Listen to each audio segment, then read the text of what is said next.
One slap, one call, then everything changed. The champagne glasses froze mid-air. The music stuttered into silence. My cheek stung from the slap, but what burned more was the humiliation. It was my housewarming, my celebration. 60 guests watched in stunned horror as my father's voice roared through the Colorado evening air. "Give us this house. You're not even married. No kids. You're a worthless being." Then came the laughter.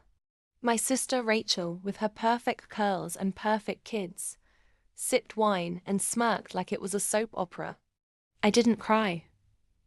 I didn't argue. I didn't even flinch.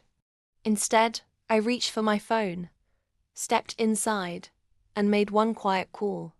"Execute it." That's all I said.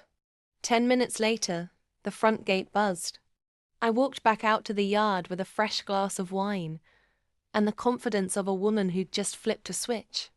2 black SUVs pulled up.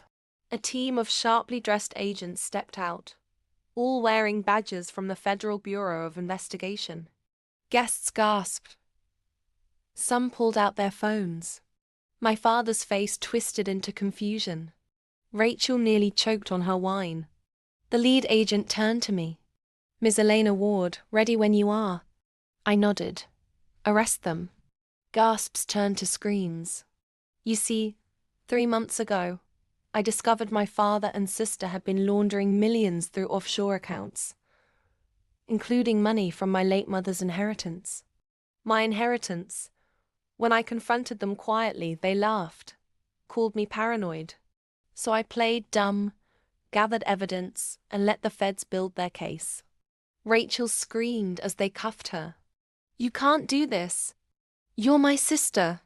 "No," I whispered. "I'm the daughter you underestimated." My father lunged toward me until he was yanked back and read his rights.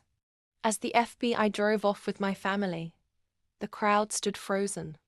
A few guests clapped, unsure. Others avoided eye contact. I raised my glass and smiled. Welcome to my home.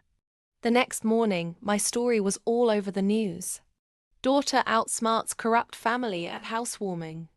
They called me ruthless, strategic, iconic.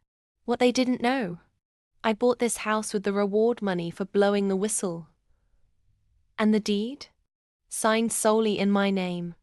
So, for every woman who's ever been slapped with shame, called worthless for not fitting into someone else's timeline, let this be your reminder. Silence is not weakness. Sometimes it's warfare. If you loved that twist and you're here for bold, fierce, and deliciously savage stories, subscribe to this channel now. Because sometimes revenge isn't loud. It's just perfectly timed.